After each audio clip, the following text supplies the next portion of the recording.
بسم اللہ الرحمن الرحیم. السلام علیکم. اردو آج کل کی ایک اور نشست کے ساتھ ہم حاضر خدمت ہیں.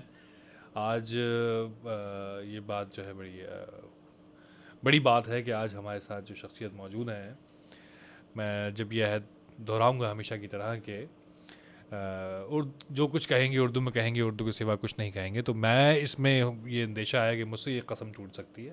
لیکن جو صاحب آج ہم نے جنہیں بلایا ہے، نے مدعو کیا ہے، وہ پوری طرح قادر ہیں الحمدللہ کہ وہ اردو ہی میں کی حدود میں رہتے ہوئے، اور ان کو حدود کا علم بھی بہت ہے کہ کون سے الفاظ ہیں جو کہ فارسی سے آئے، سنسکرت سے کیا شامل ہو گیا، انگریزی نے کیسے متاثر کیا، اور خالص اردو ہے کیا.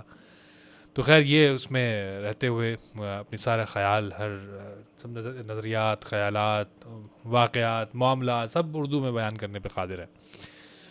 لیکن آج میں امید کروں گا کہ آج جو ہے وہ ہمیشہ کی طرح طارق بن آزاد صاحب، اردو لغت بورڈ کے کرتا دھرتا، ان کی شوخی، ان کی شرارت، ان کا مزاح جو ہے اکثر وہ اردو کے موٹے موٹے الفاظ میں دب کر شہید ہونے کا اندیشہ ہوتا ہے، خاص کر اس وقت جب محفل جو ہے وہ دوستوں کی نہ ہو، بے تکلفی نہ ہو اس کے اندر. تو آج ہم کوشش کریں گے کہ وہ اس کو ذرا بے تکلف رکھیں تاکہ وہ رنگ بھی سامنے آئے جو چڑھتا ہے.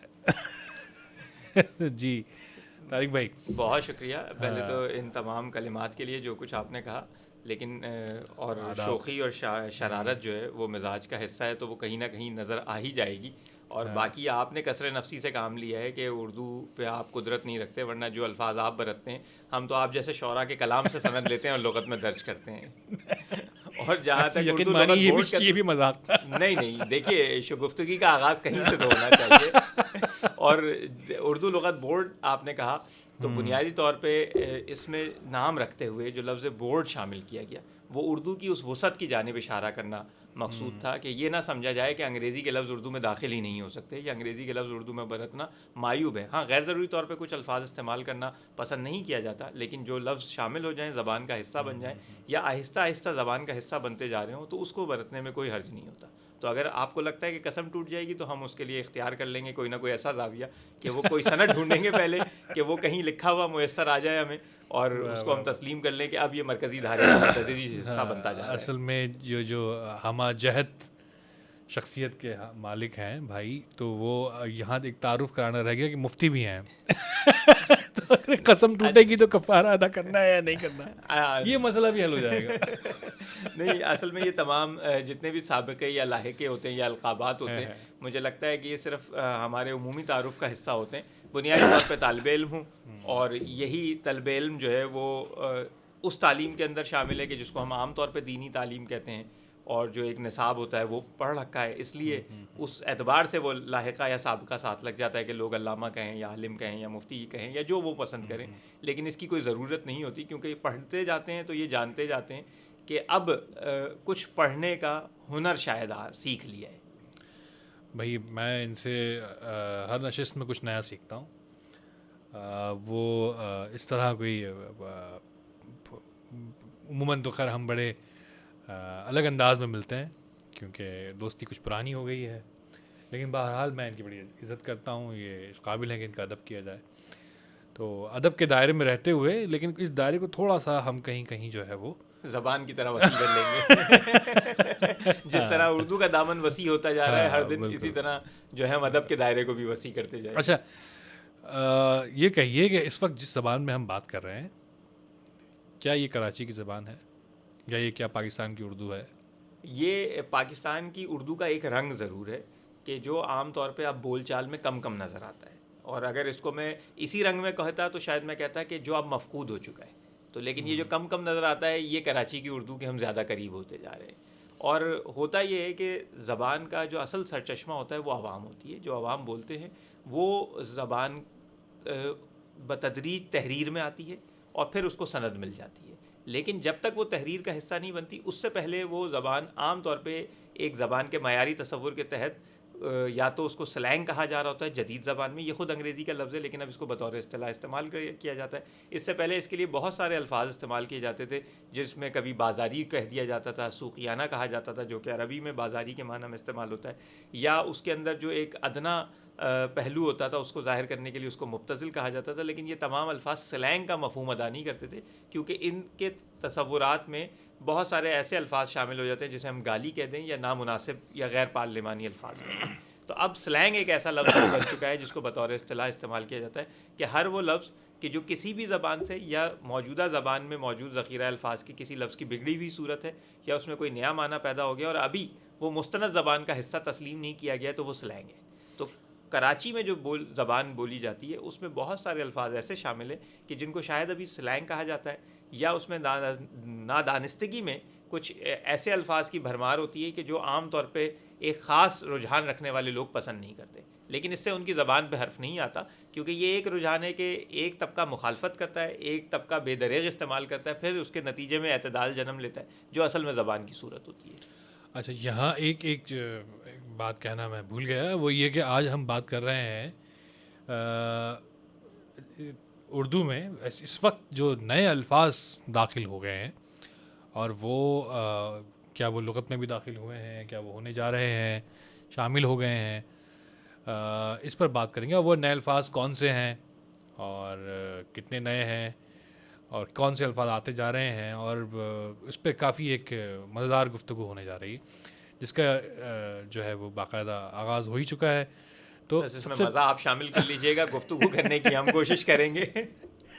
تو معاملہ یہ ہے کہ سر, جیسے ابھی آپ نے کہا کراچی, ہم پہلے بیٹھ کے بات کر رہے تھے کہ اگر دبستان دہلی, دبستان لکھنؤ, یہ دو دبستان, یا پھر اس کے علاوہ دوسرے جو امروہہ اور حیدرآباد کی زبان وہاں پر جہاں جہاں اہل علم رہتے تھے, تو کراچی تو وہ سرزمین ہے جہاں پر اس یہ ہری دبستان سے جو ہے لوگ آ کے یہاں آباد ہو گئے.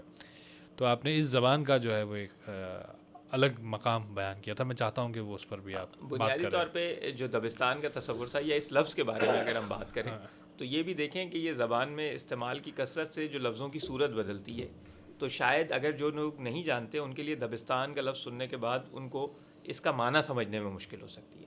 لیکن اگر میں کہوں کہ یہ اصل میں ادبستان تھا, تو ادب سے دبستان رہ گیا, ایک الف ختم ہو گیا اور اس کی ایک صورت بن گئی, تو لوگ ادب کے ذریعے پہنچ جائیں گے کہ ایک ایسا خطہ کہ جہاں پہ ادب پروان چڑھتا تھا, جہاں پہ رہنے والے لوگ ادب سے وابستہ تھے, تو کسی خاص خطے میں ادب سے وابستہ لوگوں کے لیے دبستان کا لفظ استعمال کیا جاتا ہے. تو یہ ادبستان کے ساتھ جو سلوک ہوا یہ پنجاب میں ہوا ہے؟ نہیں, یہ زبان کا مزاج ہے. یہ اچھا, یہ خطے آپ دیکھیں, آپ افسانہ نگاری کرتے ہیں تو کبھی آپ کا دل چاہتا ہے تو آپ اس کو افسانہ رہنے دیتے ہیں, کبھی آپ اس کو فسانہ کر دیتے ہیں. تو یہ مزاج, یا حتیٰ کہ جسے کہا جائے, اب دیکھیں عادت ایسی ہوگی کہ کبھی کبھی انگریزی لفظ زبان پر آتے ہیں اور آپ اس کو ادا کرتے کرتے رک جاتے ہیں, تو اور اسی طرح مختلف زبانوں کے الفاظ ہوتے ہیں. تو میرے ذہن میں جو مثال ہے وہ علامہ اقبال نے بہت سارے اعلام جو اسم ہوتے ہیں, نام ہوتے ہیں, ان کے ساتھ بھی یہ سلوک کیا ہے, جس میں انہوں نے کہا کہ ابراہیم, تو ابراہیم کو انہوں نے ابراہیم ضرورت شعری کے تحت باندھا ہے. تو یہ الف اس طرح سے ختم کر دینا, یا بعض الفاظ کے آخر سے کسی حرف کو ختم کر دینا, یہ زبانوں کا مزاج ہے. وہ عربی فارسی میں بھی ہوتا ہے, اردو میں بھی ہوتا ہے. تو اس وجہ سے یہ ادبستان سے دبستان ہو گیا اور اس میں روانی زیادہ ہے اور یہ لفظ رائج ہو گیا. اب اس کے بعد جو بات ہے کہ ایک دبستان دہلی بہت مشہور ہوا, دبستان لکھنؤ مشہور ہوا, اور اس کے بعد مختلف خطوں نے بھی الگ الگ دعوے کیے دبستان ہونے کے. کچھ کو تسلیم کیا گیا, کچھ کو نہیں تسلیم کیا گیا, لیکن ہر ایک جگہ کا الگ انداز تھا, ایک رنگ تھا.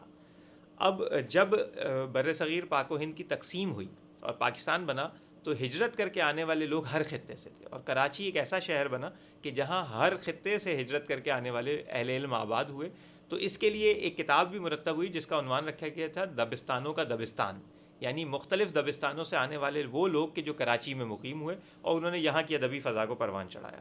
تو وہ لوگ اس خطے میں آباد ہوئے, اور اس کی بدولت جو یہاں دبستان کراچی اگر کہا جائے تو اس کی جو خوبیاں تھیں, اس میں وہ تمام خوبیاں جمع ہو گئیں جو مختلف دبستانوں کی تھی, وہ لکھنؤ ہو, دہلی ہو, اور ساتھ ساتھ یہاں کے مقامی مزاج نے بھی اس پہ اپنا رنگ جمایا. تو ایک نئی صورت بن گئی. تو ایک اس کی ادبی فضا ہے, ایک ادبی رنگ ہے. دوسرا اس کا وہ عوامی پہلو ہے جس کی ہم عام طور پہ اپنے ارد گرد کثرت دیکھتے ہیں, کہ جو بتدریج یا تو اپنی اصل کو مضبوط بنا کر ایک معیاری زبان کا حصہ بن جائے گا یا وہ فنا ہو جائے گا لفظ. تو بہت سارے الفاظ ایسے ہوتے ہیں کہ جو رائج ہوتے ہیں پھر اس کے بعد اپنی موت آپ مر جاتے ہیں. اچھا یہ جو کچھ جیسے ابھی الفاظ کی ترکیب کی اور کچھ جو ڈائلیکٹ کی اور کچھ خاص جو ہے وہ کچھ مخصوص الفاظوں کی ابھی کچھ دیر پہلے جو ہم بات کر رہے تھے کہ الگ الگ زبانوں میں ہوتے ہیں, جیسے جو ایک تو آپ نے کہا ایک تو چلیں دہلی یا لکھنؤ تو ہے, لیکن جو بہاری جو ایک یا ٹونک کا یا پھر جسے ہم کہتے ہیں, اور اسی طرح سے ہریانہ کا لہجہ, اور جو ہے اس کے علاوہ حیدرآباد دکن کا لہجہ, امروہہ کا, اور مختلف جو علاقوں کے لوگ آ کر آپس میں جو انٹریکٹ کرتے گئے, تو یقیناً جو ادبی یا جو پڑھے لکھے لوگ ہوں گے ان پر اس کا اثر الگ ہوا ہوگا, لیکن کیا آپ ایسا محسوس نہیں کرتے کہ عوام میں آج جو ہے وہ ایک زبان موجود ہے جس میں یہ ساری زبانوں کا کچھ نہ کچھ رنگ موجود ہے, لیکن اس کو ادبی زبان نہیں کہا جاتا؟ اصل میں یہ تو ہمیشہ سے فرق رہتا ہے نا کہ ایک بول چال کی زبان ہوتی ہے اور ایک تحریر کی یا ادبی زبان ہوتی ہے, اور جو بول چال کی زبان ہوتی ہے وہی اصل سرچشمہ ہے جس سے ادبی زبان کو توانائی میسر آتی ہے. آج کی تاریخ میں اگر کچھ محاورے کچھ الفاظ ایسے ہیں جو ادبی زبان میں لکھے جاتے ہیں وہ ماضی میں کسی نہ کسی فن یا کسی نہ کسی پیشے میں استعمال کیے جاتے ہیں تو اس کا کوئی نہ کوئی پس منظر ہوگا. اسی طرح وہ کبھی کسی خاص خطے کے لفظ ہوتے ہیں کہ بہت ہی محدود مقام پہ وہ بولے جاتے ہیں اور اس کا ایک کوئی پس منظر ہوتا ہے جس کی بدولت وہ لفظ وہاں استعمال ہونا شروع ہوا, اور پھر وہ پس منظر لوگوں کے ذہن سے محو ہو جاتا ہے, مٹ جاتا ہے, اس کے بعد وہ صرف لفظ استعمال ہونے لگتا ہے. تو اس طرح لہجے بھی بتدریج غالب آتے ہیں. کچھ چیزیں ایسی ہوتی ہیں کہ جو جم جاتی ہیں, کچھ چیزیں ہوتی ہیں وہ فنا ہو جاتی ہیں. اگر میں بات کروں کہ جدید زبان میں ہمارے لیے پخ ایک ایسا لفظ ہے کہ جو ہمیں لگتا ہے کہ اب استعمال ہوتا ہے, اور اب بھی اس کو زیادہ تر جو ہے نا وہ سلینگ ہی تصور کیا جاتا ہے. لیکن مجھے اس وقت کیونکہ وہ شعر یاد نہیں, ورنہ میں آپ کو وہ شعر سناتا کہ داغ دہلوی کے ہاں وہ انہوں نے ایک رقیب کے لیے پخ کا لفظ استعمال کیا. بالکل. تو وہ مصرے کے اندر, تو اب وہ داغ کے ہاں جگہ پانے کے بعد وہ مستند زبان کا ایک حصہ ہے, لیکن ہمارا عمومی تاثر اس کے بارے میں یہ ہے کہ وہ شاید اب سلینگ ہے کیونکہ عام طور پہ بولا جا رہا ہوتا ہے کہ یہ کیا پخ لگا رکھی ہے. اسی طرح اور بہت سارے الفاظ اگر ہم مثال دیں, یا ایک محاورہ آج کل ابھی وہ معیاری زبان میں اس طرح نہیں تسلیم کیا جاتا جس کو ہم کہتے ہیں آلو آنا. اور آلو آنے کا جو مفہوم ہے وہ یہ ہے کہ ناگہانی ہونا, کوئی مصیبت نازل ہو جانا اچانک, اور کوئی افتاد آن پڑنا, اس معنی میں استعمال ہوتا ہے. اور ابھی یہ تحریری طور پہ اتنا مستحکم نہیں ہوا کہ اس کو باقاعدہ لغت کا حصہ تسلیم کیا جائے, لیکن اس کا نزول تو بتائیے. ہاں, لیکن اس کا جو پس منظر ہے اور دروغ بر گردن راوی کہ جن لوگوں کا تعلق رہا ہے ان کا کہنا یہ ہوتا ہے کہ جو لوگ عسکری اداروں سے وابستہ ہیں اور وہاں اپنی خدمات سر انجام دے رہے ہوتے ہیں, تو ان میں ہوتا یہ کہ کبھی کسی کو سزا دینا ہوتا ہے تو ایک ذمہ داری اس کے یہ بھی لگائی جاتی ہے کہ اس کو آلو چھیلنے کا آرڈر دے دیا جاتا ہے, کیونکہ آلو گوشت وہاں کثرت سے پکتا ہے اور مرغوب ہوتا ہے اور بہت لذیذ ہوتا ہے. اگر جن لوگوں کو کھانے کا اتفاق ہے وہ اس کی تائید کریں گے. تو وہ جس دن اگر آلو گوشت بننا ہوتا ہے تو بہت بڑی تعداد ہوتی ہے جو آلو چھیلنے پڑتے ہیں, تو اکثر سزا کے طور پہ یہ کام لگا دیا جاتا ہے کہ جی آج آلو تم نے چھیلنے ہیں کیونکہ تم سے کوئی غلطی ہوئی ہے. تو وہاں جمع میں بولا جاتا ہے کہ آلو آ گئے, یار کیا ہوا, آلو آ گئے. تو اب وہاں سے چلتے چلتے یہ عمومی زبان میں کیسے داخل ہوا اس کا سراغ لگانا اتنا آسان نہیں ہے, لیکن لوگوں کی زبان پہ یہ ضرور چڑھ چکا ہے کہ کوئی مصیبت آتی ہے, کوئی کام مشکل آن پڑتی ہے تو اس کے لیے کہتے ہیں کہ آلو آ گیا. بہت خوب. تو یہ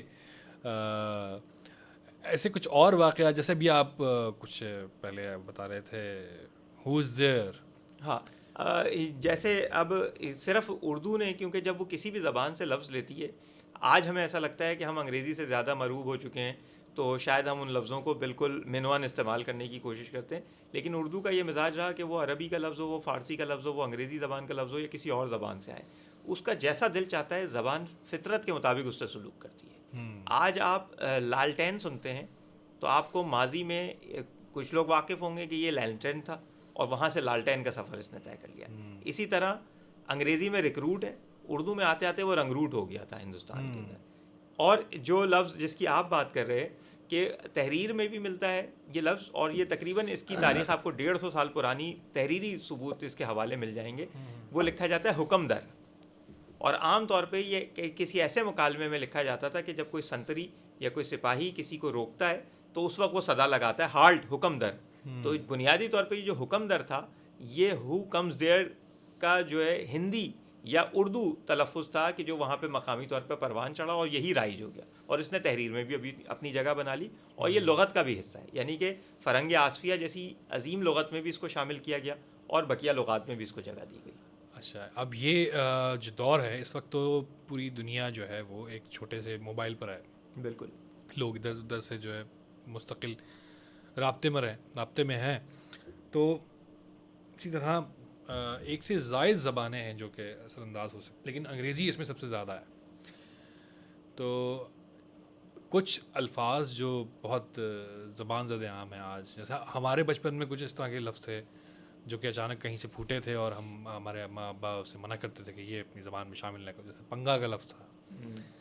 اسی طرح اور جو ہے وہ پھر کچھ چیزوں کا تو روٹ ملتا ہے, جیسے 90s میں خلاص کا لفظ بہت آیا تھا.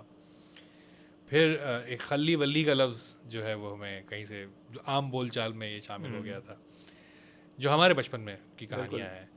اور پھر بڑے ہوتے ہوتے ہم جو ہے وہ اس میں کسی حد تک اس کو اپنی زبان میں شامل بھی رکھا, اور ایسے کچھ الفاظ آپ کو بھی یاد ہوں گے.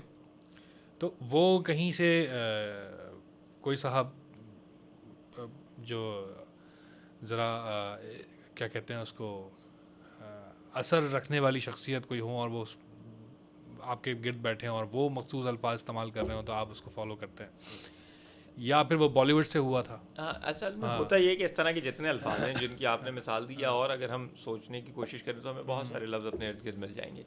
اس میں کبھی کبھی جو ہوتا ہے کہ وقاری ایما جسے ہم کہتے ہیں کہ کسی معتبر کسی معزز شخصیت نے کوئی لفظ بولا اور اس کی وجہ سے لوگ اس کو استعمال کرنے لگ جائیں, لیکن یہ زور نہیں چلتا اس کا, یہ اس لفظ کے اندر کوئی ایسی خاص بات ہوتی ہے جس کی وجہ سے وہ چل پڑتا ہے.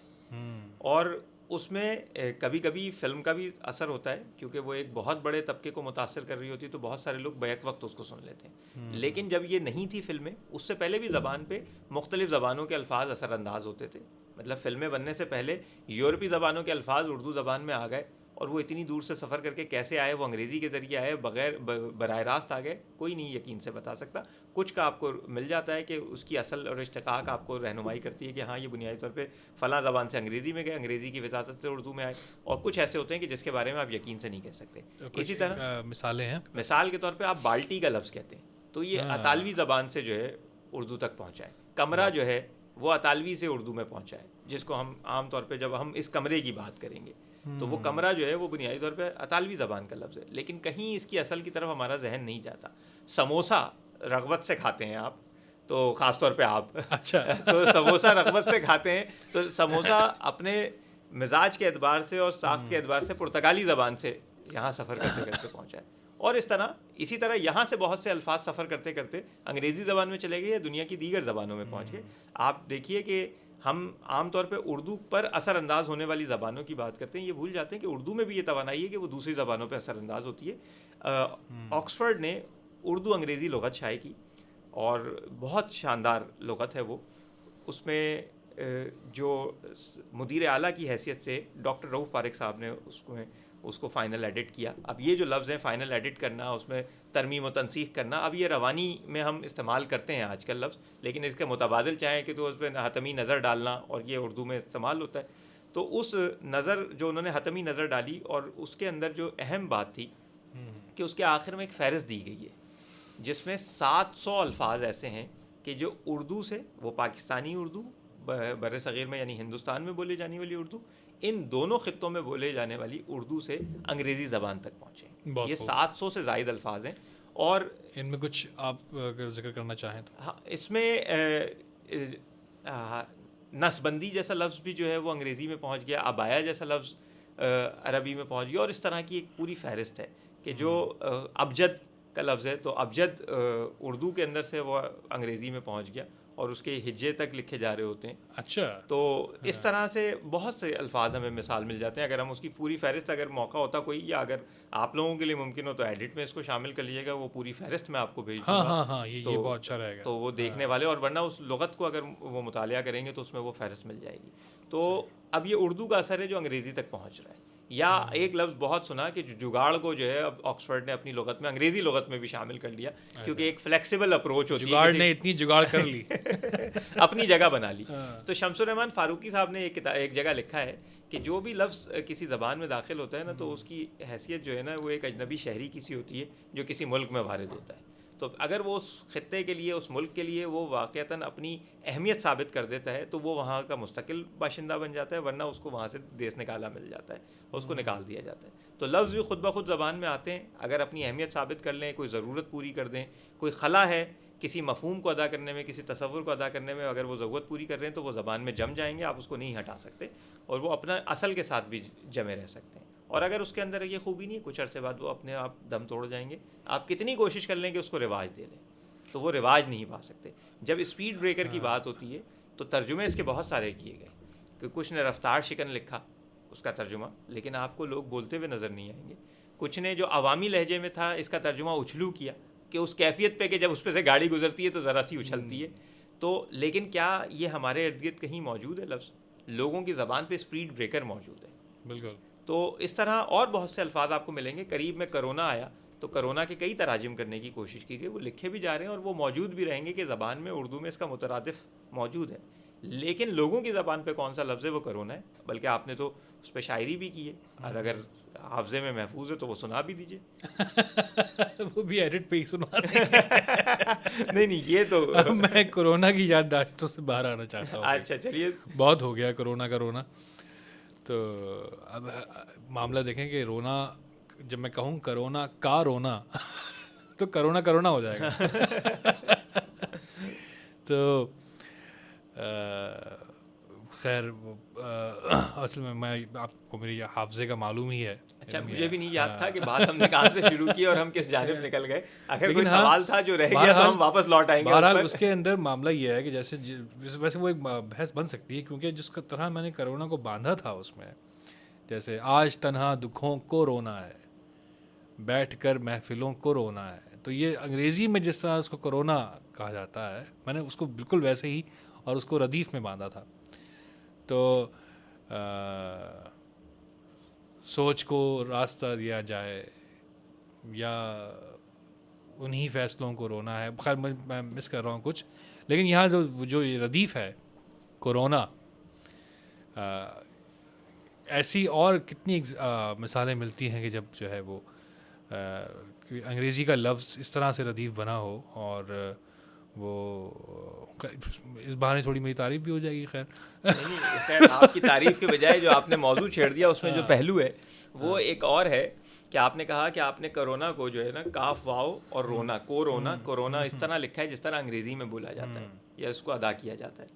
تو یہ ایک نیا رجحان ہے, اور یہ عمومی طور پہ زبان کا حصہ ہے اس وقت. ایک وقت وہ تھا کہ اردو میں جو کسی بھی زبان سے آنے والے لفظ کو اس کے حروف تہجی کی رعایت سے لکھا جاتا تھا, کہ جو کچھ اس میں لکھا ہوا ہے اگر وہ سائلنٹ بھی ہے, وہ ادا نہیں کیا جا رہا, وہ پڑھا نہیں جا رہا, تو وہ اس کو لکھا جاتا تھا. یہ ایک رجحان تھا کہ آپ کو پرانی تحریروں میں, یعنی پاکستان بننے کے بعد بھی یا اس سے پہلے بھی, تو آپ کو جو تلفظ ملے گا, لفظ لکھا ہوا ملے گا, اس میں تمام حروف نظر آئیں گے, وہ اردو میں لکھے جا رہے ہوں گے, جس کی وجہ سے اس کا تلفظ لوگ مشکل سے کر پاتے تھے, جبکہ انگریزی میں وہ ادا نہیں کیا جاتا وہ حرف. تو جیسے ویسٹ واف, تو پہلے تحریروں میں آپ کو جو ہے نا واو ہے الف رے فے کے ساتھ لکھا ہوا ملے گا. اسی طرح پہلے لکھا ہوا ملتا تھا آکسفورڈ نہیں. اب جو رجحان ہے, اسی طرح اور بھی بہت سی مثالیں مل جائیں گی کہ آپ کو پہلے بیالوجی لکھا ہوا ملے گا, اور میں اگر یکجا کروں تو کافی ساری مثالیں موجود ہیں. لغت میں پرانا املا اس طرح سے, اب نیا املا آپ کو ملے گا آکسفورڈ ملے گا. تو اب رجحان کی جگہ کاپی, تو اب یہ اسی طرح کافی کافی اور اس طرح کی مثالیں مل جائیں گی. تو اب کیا ہے کہ اب تلفظ کی رعایت کرتے ہوئے لکھا جا رہا ہوتا ہے کہ جو انگریزی تلفظ ہے اسی کے مطابق لکھ لیا جائے. تو اس میں کچھ تو جو ٹرانسلیٹریشن ہے, جیسے نقل حرفی کہتے ہیں, اس کا بھی دخل ہے کہ اس کا شعور بڑھ گیا ہے, تو ہم سوچتے ہیں کہ اس کے مطابق کر لیا جائے. کچھ یہ ہے کہ تلفظ ہم چاہتے ہیں کہ جب ایک لفظ اختیار کر لیا گیا ہے تو ہم اس کو اس کے اصل کے مطابق ہی بولیں, یا شاید یہ ذہنی مروبیت کا کسی حد تک شاخسانہ ہے.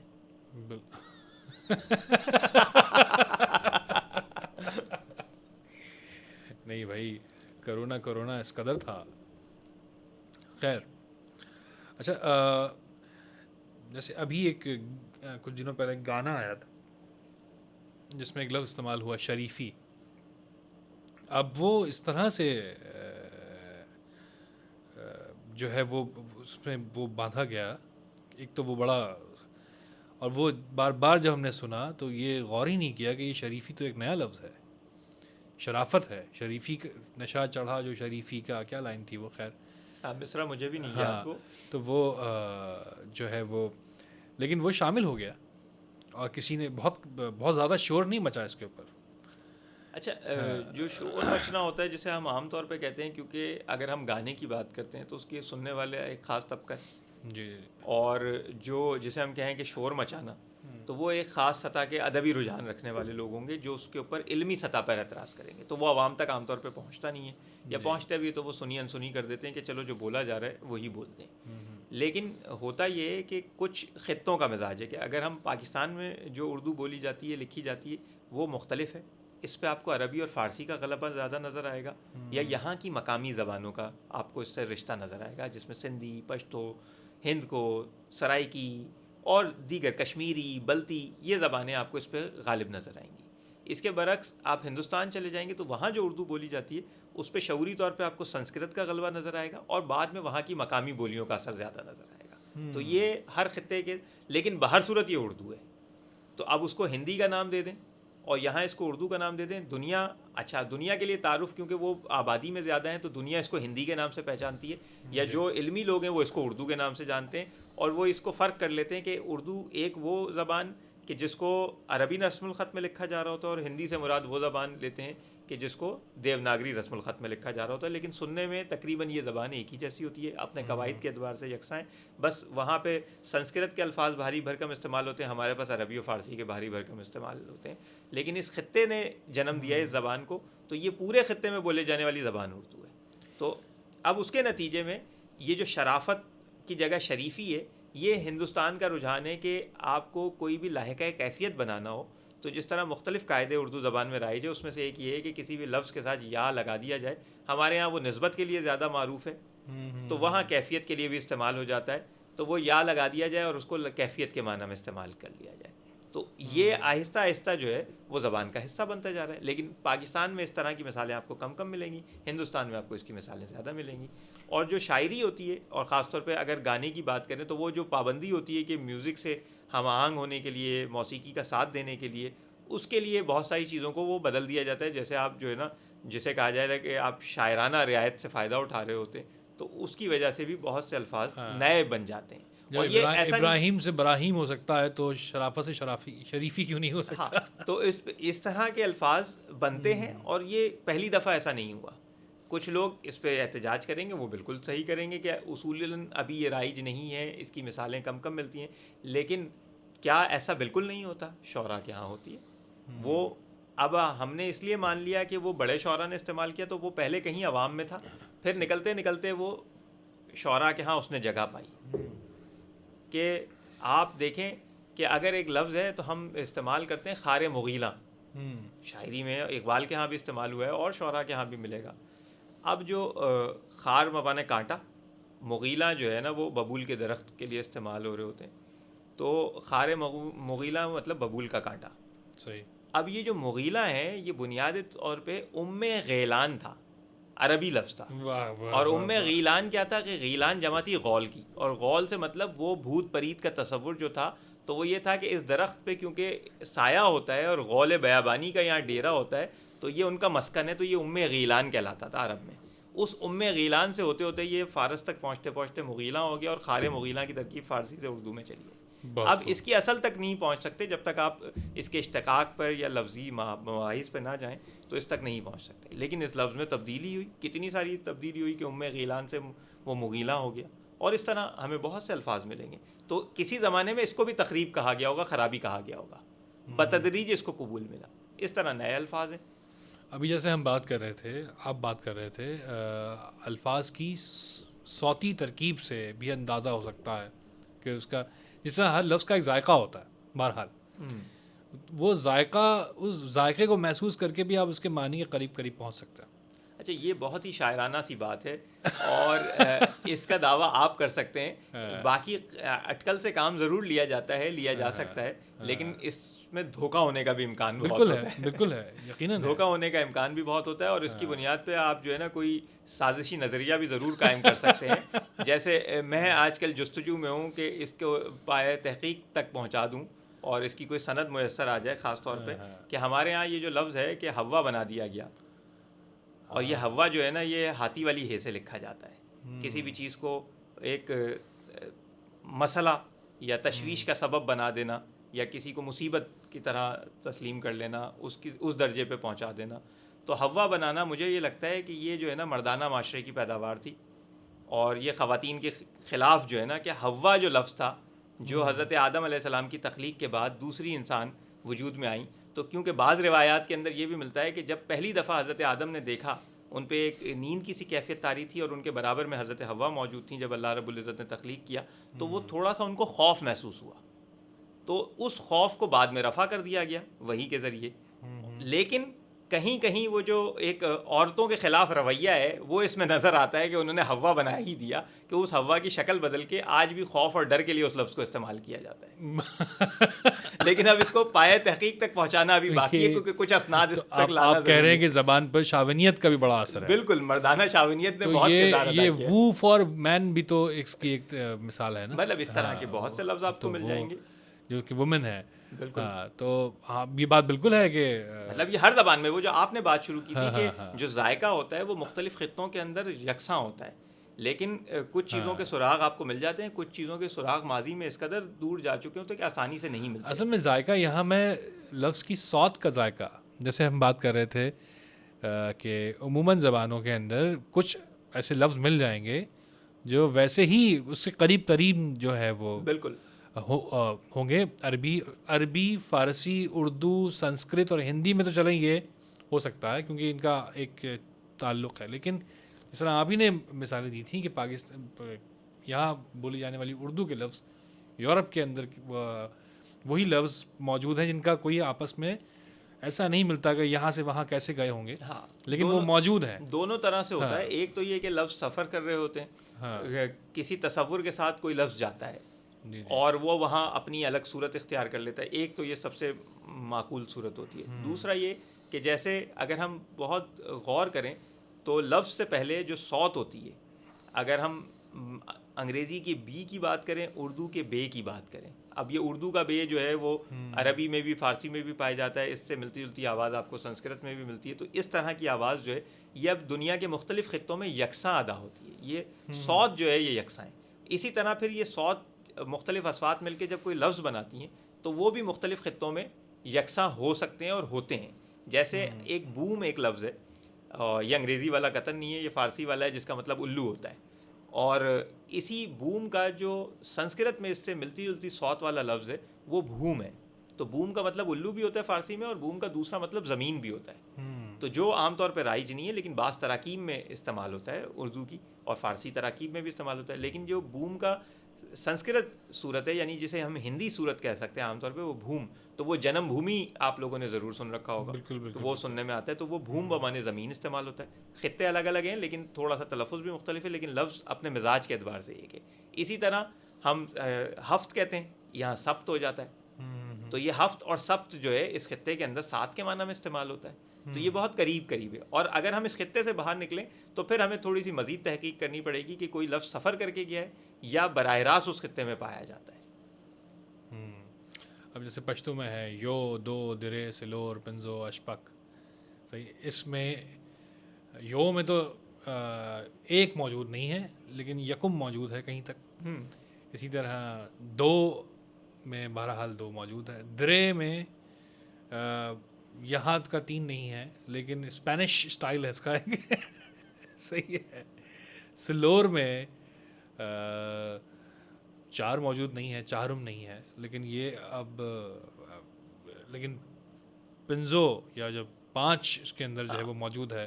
اشپک میں کہیں 6 موجود محسوس ہوتا ہے. ہاں نہیں یہ اس طرح کی جو ہے نا ایک جھلک ہوتی ہے. کبھی کبھی یہ ہوتا ہے کہ یہ واقعتاً اس مزاج کی عکاسی کر رہے ہوتے ہیں, کبھی کبھی یہ ہوتا ہے کہ اس کے کہیں پیچھے جائیں جب ہم مطلب علمی لسانیاتی مباحث ہم کریں گے, جیسے تاریخی لسانیات کی ہم بات کریں گے. مسئلہ یہ ہے کہ آج میں نے خواہش کی تھی کہ آج بہت زیادہ علمی بات نہیں ہوگی, تو لیکن آپ کی موجودگی میں اسی لیے یہ ہم قیافے لگا رہے ہیں اس میں جو ہے نا, اسی لیے حوا کی گفتگو بھی بیچ میں ضرور آئی ہے تاکہ خواتین کو اندازہ ہو سکے کہ زبان کے نام پہ ان کے ساتھ کیا کیا جاتا ہے, اور یہ بھی اندازہ ہو سکے کہ آپ کس قدر ہمدرد ہیں.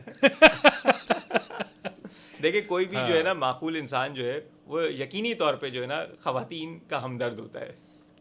یقیناً لیکن معاملہ یہ ہے آپ نے بہت بے دلی سے یقیناً کہا ہے. نہیں اصل میں معاملہ یہ ہے کہ اس ہمدردی کو کیا کیا نام دیے جاتے ہیں اور کس طرح سے اس کو سمجھا جاتا ہے, یہ تو پھر آپ فیصلہ نہیں کر سکتے. تو خیر نہیں, اور اس طرح کے اور بہت سے الفاظ ہیں, لیکن اس کے لیے جو کہتے ہیں نا کہ افسوس کیسے کیسے سخن آئے گفتنی, خوف فساد خلق سے نہ گفتہ رہ گئے, تو میں اس کا تبصرہ نہیں کر سکتا. اچھا جو لفظ ہے شاونیت, میل شاونزم, ہاں یہ شاونیت جو ہے اب اس کو جو شامل کیا گیا اردو کے اندر, یہ کب شامل کیا گیا ہے ویسے؟ یہ تقریباً اس کو 50-60 برس میں کہوں گا کہ بنیادی طور پہ, بلکہ شاید تھوڑا سا عرصہ زیادہ ہو, یعنی گزشتہ صدی کا ہے یہ لفظ کے جس میں یہ شامل ہوا ہے. صحیح سال نہیں بتایا جا سکتا کیونکہ میرے حافظے میں موجود نہیں ہے, لیکن ہاں اب آئندہ زمانے میں جو لوگ زبان پہ تحقیق کریں گے وہ بہت سے الفاظ کے صحیح تاریخ بتانے پہ قادر ہوں گے. جیسے انگریزی کا جو کارپس ہے وہ اب اس قابل ہو چکا ہے کہ آپ بات کریں کہ جیسے سیلفی ہے, تو سیلفی کا لفظ انگریزی زبان میں جو پہلی دفعہ موجودہ معنی میں جو لکھا گیا وہ 13 ستمبر 2001 یا 2002 میں لکھا گیا, کیونکہ وہ ڈیٹا بیس میں ایگزسٹ کرتا ہے. انگریزی کارپس کیونکہ ڈیجیٹل ہو چکا ہے تو ان کے پاس ریکارڈ موجود ہے. پھر اس کو باقاعدہ جو لغت کا حصہ بنایا گیا وہ 2013 میں بنایا گیا. تو وہاں بھی آپ دیکھیں کہ ایک لفظ کہیں استعمال ہونے سے لے کے لغت کا حصہ بننے میں بیچ میں 1 دہائی پوری, بلکہ اس سے زیادہ عرصہ گزرا ہے. تو اب اس طرح اردو میں بھی ہمارے پاس یہ آہستہ آہستہ ذخیرہ موجود ہوگا اور ہمارے پاس یہ ریکارڈ ہوگا کہ کون سا لفظ کب زبان کا حصہ بنا ہے. جیسے اب اخباری خبروں کی مدد سے آپ لے سکتے ہیں کہ اگر آپ کو گلو بٹ کا لفظ جو ہے ایک خاص معنی میں استعمال کرنا ہے تو وہ کب استعمال ہوا.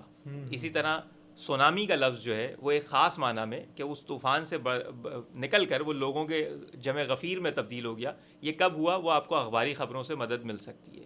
یا اور آپ الفاظ کی بات کریں جیسے جڑواں شہر کی اصطلاح, مطلب اسلام آباد اور راولپنڈی کے لیے کہ وہ تحریر میں اس کی جگہ کب ملی, اور آپ اس طرح تلاش کرتے جائیں گے تو آہستہ آہستہ اردو کے پاس بھی یہ ریکارڈ موجود ہوگا کہ وہ بتا سکے. اس سے پہلے جو ماضی میں جتنی چیزیں وہ اچھا یہ آپ کی توقع ہے, امید ہے, یا اس پہ کچھ کام کیا جا رہا ہے؟ اس پہ کام ہو رہا ہے. اور سب سے اہم کام اس وقت جو ہے ایک جیسے کہا جائے مختلف اردو کی جو خدمت کے ادارے ہیں وہ سب کام کر رہے ہیں. ایک کام ہمارا ادارہ بھی کر رہا ہے. جب ہمارے ادارے میں لغت نویسی کا آغاز ہوا تو اس وقت لغت نویسی کے لیے کچھ اسنادی کارڈز تیار کیے گئے جن کی تعداد تقریباً 14-15 لاکھ ہے.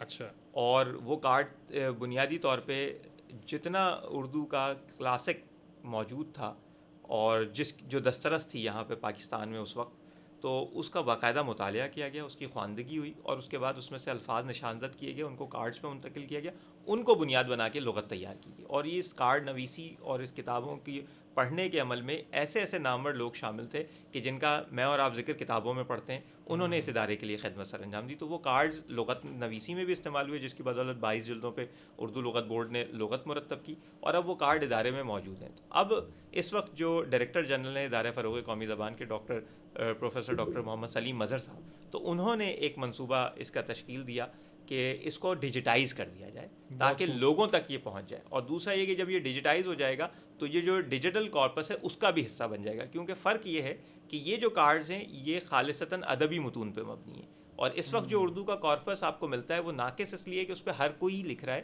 اس کی کوئی سند اتنی مستحکم نہیں ہے. تو یہ جب اس کا حصہ بن جائیں گے تو کسی قدر توازن آ جائے گا. بہت خوب.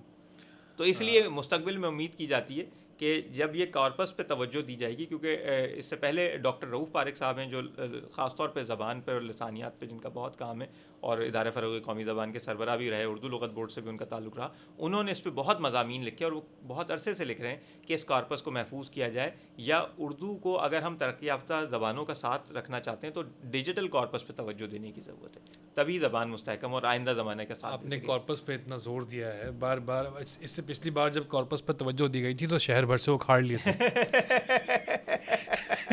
تو اس پہ اگر آپ جو ہے نا کسی خاص تلفظ کی طرف جانا چاہیں گے یا اس سے کچھ خاص لفظ مراد دینا چاہیں گے تو مجھے شاید پھر جو ہے نا فرانس کے کیٹاکامبس کی طرف بھی سفر کرنا پڑے گا.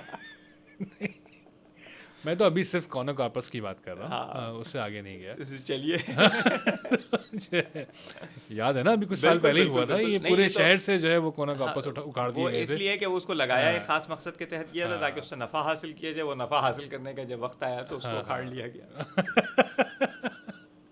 تو کبھی کبھی فصلیں پک جانے کے بعد جو ہے نا ان کا مقدر جو ہے نا وہ زمین سے جدا ہونا ہی ہوتا ہے. یقیناً. اچھا ابھی جیسے ابھی ہم ایک کتاب ہے دلی کی کارخاندارانہ زبان، کارخانداری زبان. ہاں ہاں. اچھا ابھی جیسے آپ میں لفظ تھا شاونیت، اب یہ اس کے آگے جو یہ اور تے لگایا گیا ہے شاونزم کو، تو یہ انسانیت اور بربریت، تو یہ جس طرح سے لاحقوں کا جو رجحان ہے انگریزی میں ان کو سفکس کہتے ہیں ISM، یہ کسی نہ کسی بلیف سسٹم یا یقین یا نظریے یا مذہب یا مومنٹ سے جوڑا جاتا ہے. بالکل. تحریک سے جوڑا جاتا ہے. بالکل. اردو میں یہ اور تے کا جو لاحقہ ہے اس کا استعمال بہت وسیع ہے. بنیادی طور پہ وہ مختلف علوم کے ساتھ بھی ہوتا ہے، کیفیت کے ساتھ بھی ہوتا ہے، خاص طور پہ کیونکہ کیف خود عربی کا لفظ تھا، اس سے کیفیت ہم نے بنایا. اسی طرح جیسے آپ نے شاونیت کی بات کی تو شاونی مطلب شاونزم یا کے نظریے پہ کاربند ہونے کے لیے یت کا لاحقہ استعمال ہوا، اور اس طرح مختلف علوم کے ساتھ بھی استعمال ہوتا ہے. صرف یہ یہاں نہیں ملتا. آپ ایک لفظ عام طور پہ بولتے ہیں بوریت، بالکل، یہ بور کے ساتھ یت جو ہے یہ اردو نے لگایا ہے اور یہ اردو کا استعمال ہے. اور آپ بوریت سن کے اچانک یاد نہیں آتا کہ یہ انگریزی سے آیا ہے.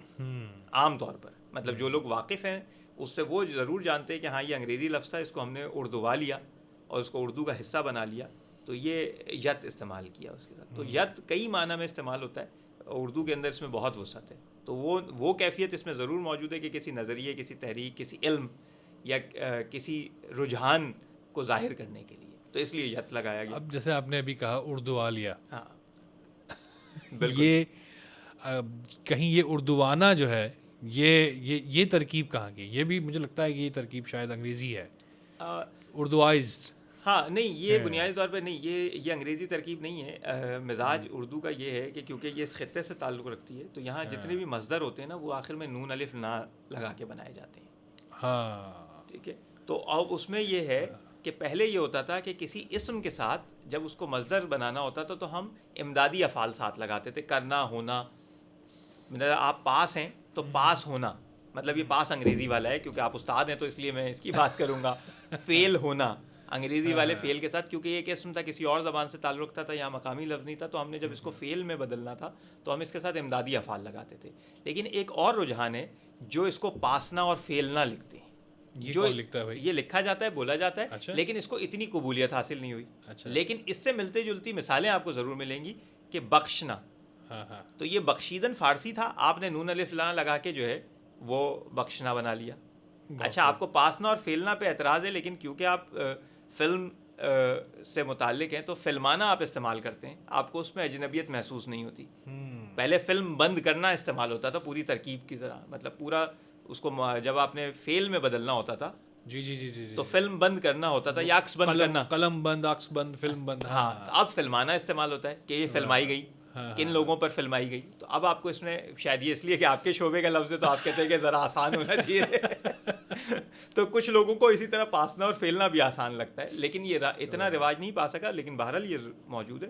اور اس طرح کی مثالیں آپ کو مل جائیں گی کہ ہم نے عربی الفاظ، فارسی الفاظ اور اسی طرح دنیا کی مختلف زبانوں کے الفاظ کو جب مصدر کا رنگ دینے کے لیے یا مقامی رنگ دینے کے لیے، جس کو ہم نے اردو بنانے کے لیے، مطلب اردوانہ کے لیے دوسرا لفظ جو ہوتا ہے کہ کسی بھی لفظ کو اردو بنانا، اور اس کی جو عربی ترکیب ہے وہ ہے تارید، کہ تارید کرنا یعنی کہ اس کو اردو بنا لینا. اچھا، یہ عربی ترکیب ہے جو کہ اردو نے ایجاد کی ہے. یہ جو لشکری رویہ ہے ہتھیار لینے کا اور قابض ہو جانے والا اور جو ہے وہ تو یہ اردو میں ہی موجود ہے، ابھی تک جاری ہے، یا پھر اور زبانیں بھی، یا ہر زبان کا رویہ یہی ہوتا ہے؟ اچھا، ہر زبان کا رویہ یہی ہوتا ہے. البتہ صرف یہ ہے کہ قبضہ جمع لینے والی بات پہ جو ہے اختلاف ہو سکتا ہے کہ میں اس کو یہ سمجھتا ہوں کہ ہر زبان بنیادی طور پہ اتنی وسیع الظرف اور وسیع القلب ہوتی ہے کہ وہ دنیا کی مختلف زبانوں کے بولنے والے لوگوں سے الفاظ اپنے خود میں شامل کرتی ہے اور اپنے آپ کو وسعت دیتی ہے. جو زبانیں ایسا نہیں کرتی وہ آہستہ آہستہ ماند پڑتی جاتی ہیں یا محدود ہو جاتی ہیں. تو اردو کی توانائی جب تک اس میں یہ خوبی برقرار رہے گی، اردو ترقی کرتی رہے گی. اور یہ صرف یہ نہیں کہ وہ عربی فارسی سے، وہ یہاں مقامی لفظوں سے استفادہ کرتی ہے کہ وہ سندھی کے لفظوں، وہ پنجابی لفظوں، وہ پشتو لفظوں. کبھی کبھی اس خوبی سے کوئی لفظ آتا ہے، جیسے آپ کو، اور کچھ لفظ ہوتے ہیں کہ جو موجود نہیں ہوتے کسی زبان میں اس طرح. اب آپ کو اشفاق احمد صاحب کی ایک کتاب ہے جس کا نام ہے سبحان افسانے. اچھا، ہم سبحانے بولتے ہیں، لیکن یہ بنیادی طور پہ جو صحیح سندھی بولنے والے ہوں گے وہ اس کا صحیح تلفظ کر سکیں گے، وہ ہے سبحانے. واہ واہ واہ، میں شاید صحیح طرح ادا نہ کر سکوں. یہ تو وہ تلفظ ہے جس کی بنیاد پہ یہ پرکھا جاتا ہے کہ یہ صاحب سندھی ہے کہ نہیں. تو سبحانے جو ہے وہ کل کے معنی، آنے والے کل کے معنی میں، فردہ کے معنی میں استعمال ہوتا ہے. ویسے ہم اردو کی بات کریں تو آج اور کل ہے. آپ کے پوڈ کاسٹ کا نام بھی یہی ہے. تو آج کل جو ہے، اب کل یہ گزرا ہوا کل ہے یا آنے والا کل ہے، ہمیں اس کے ساتھ سابقہ لاحقہ لگانا پڑتا ہے یا سیاق کلام سے پتہ چلتا ہے. لیکن یہ سبحانے کا لفظ جو ہے وہ آنے والے کل کے لیے استعمال ہوتا ہے. جیسے فارسی کے اندر ہمارے پاس امروز اور فردہ ہے کہ ماضی بھی ہو گیا اور آنے والا کل بھی ہو گیا. تو اب یہ لفظ انہوں نے اپنے آنے والے کل یعنی نئے دور کے افسانوں کے لیے، کل کے افسانے، جدید دور کے افسانے، اس کے لیے استعمال کیا. تو یہ لفظ اگر زبان کا مستقل حصہ بن جائے گا، ابھی یہ اتنا چلا نہیں ہے، لیکن اگر یہ چل نکلا، لوگوں کی زبان پر آ گیا، تو یہ خوبصورت اضافہ ہوگا جو ہم اپنی قریبی بولی سے لے رہے ہیں. تو اس طرح ماضی میں بھی ہوتا رہا ہے. اور دنیا کی تمام زبانیں ایسی ہی کرتی ہیں. اور خاص طور پہ کہ جب ترقی کرتی ہے کوئی زبان کے بولنے والے لوگ، ترقی کرتے ہیں، کسی فن میں ترقی کرتے ہیں، تو پھر دوسری زبانیں مجبور ہو جاتی ہیں کہ وہ الفاظ استعمال کریں. یہ اس لیے کہ آج ہم انگریزی لفظ سوچتے ہیں کہ شاید ہم کہیں مروب ہیں، لیکن ہم مجبور بھی ہیں کیونکہ ہم ترقی نہیں کر رہے. تو جو ترقی قومیں کر رہی ہیں ان کے لفظ ہمیں اختیار کرنے پڑیں گے. جب ہم ترقی کرتے تھے تو وہ لفظ وہ اختیار کرتے تھے. بالکل. کہ آپ کو کیمیا کی بہت ساری اصطلاحات آپ کو اس کو انگریزی لب و لہجے میں آپ کو انگریزی زبان میں ملیں گی، اور وہ آج تک رائج ہیں. وہ کتابیں ہیں کہ جو عربی میں لکھی گئیں اور اگر انگریزی میں پڑھائی جاتی ہیں تو ان کی صورت بدل گئی، اور انہوں نے اس کو برانڈ نیم کے طور پہ بھی اختیار کر لیا. کہ اگر ایک طرف القانون تھی تو canon the book of medicine بھی ہوئی، اور پھر اس کینن کو انہوں نے عزت اتنی دی کہ کینن پہ آپ دیکھتے جائیں گے کہ بہت ساری چیزیں بنتی ہیں. تو ہمیں جو ہے وہ اپنے پڑوسی ملک کا پھر شکر گزار ہونا چاہیے. ہم نہ صحیح بہت تو ترقی کر ہی رہے ہیں. نہیں، دنیا میں زبان جو ہے کوئی بھی خطہ، اور جو ترقی کرتا ہے یا جو خدمت کرتا ہے وہ آگے بڑھتا ہے. اب میں یہ جو، کیونکہ آپ نے شگفتگی کی بات کی، تو میں اکثر یہ بات کہتا ہوں کہ ایک علمی اردو لغت ہے، مطلب وہ تو وارث سرندی صاحب نے مرتب کی تھی، اور بہت یک جلدی لغات میں بہت معتبر لغت ہے کہ جس سے استفادہ کیا جائے. تو اسی طرز پہ ایک فلمی اردو لغت بھی ہونی چاہیے. وہ بہت خوب، بہت خوب. تو جو فلموں میں اردو بولی جاتی ہے، وہ پاکستان میں بننے والی فلمیں ہوں، ہندوستان میں بننے والی فلمیں ہوں، یا وہ تمام کسی بھی خطے میں کہ جس کو اردو یا ہندی کہا جاتا ہے، اس کی زبان کو اگر آپ سامنے رکھ کے کوئی لغت مرتب کریں تو جو اس وقت ذخیرہ الفاظ ہے اردو کا، اس کے مقابلے میں لغت کا ذخیرہ الفاظ کچھ بڑھ جائے گا غالباً. بہت کچھ اور بہت سے ایسے الفاظ کہ جو عام طور پہ ہمیں لگتا ہے کہ وہ اس وقت متروک ہو گئے. جیسے آپ نے ایک نئے لفظ شریفی کی بات کی، تو اسی طرح کچھ لفظ تھے کہ جو پہلے بہت استعمال ہوتے تھے، لوگ واقف تھے، لیکن وہ ایک دم سے لوگوں کے حافظے سے اتر گئے. لیکن وہ کسی گانے کی وجہ سے، کسی فلم کی وجہ سے لوگوں کی زبان پہ آ جاتے ہیں. آپ نے ایک گانے کے لیے شریفی کی مثال دی، گیروا ایک گانا آیا تھا، کتنے عرصے بعد یہ لوگ، عام لوگوں کی زبان پہ میں نے یہ لفظ سنا. اور جب یہ گانا آیا تو مختلف لوگوں نے، جو عام ہیں، جن کا زبان سے اتنا گہرا تعلق نہیں، وہ بولتے ضرور اردو ہیں، لیکن انہوں نے اس کا مطلب جاننے میں ضرور دلچسپی لی کہ یہ لفظ کہاں سے ہے. تو وہ گیروا رنگ پہلے استعمال ہوتا تھا، لکھا جاتا تھا، لیکن اس گانے کی بدولت جتنے لوگ واقف ہیں، وہ نئی نسل اتنی واقف نہیں تھی پہلے. تو فلموں کا اپنا ایک، اس کی زبان کا ایک اپنا اثر ہے. اچھا، دوسرا یہ کہ فلموں کے ساتھ ساتھ سوشل میڈیا پر جو ایک خاص اردو یا ہندی، اب افسوس کی بات یہ ہے، یہ بات بالکل صحیح ہے کہ زبان جس قوم کی زبان ہوتی ہے وہ قوم جتنی ترقی کرتی ہے وہ زبان بھی اس کی ترقی اتنی ہی کرتی ہے. یہ اس کا سارا رجحان جو ہے ادب سے نہیں ہوتا بلکہ مادی ترقی سے بھی ہوتا کہ آپ کچھ نیا ایجاد کریں، اس کو اپنی زبان میں نام دیں اور وہ پوری دنیا اس کو اسی زبان سے پکارے گی. بالکل.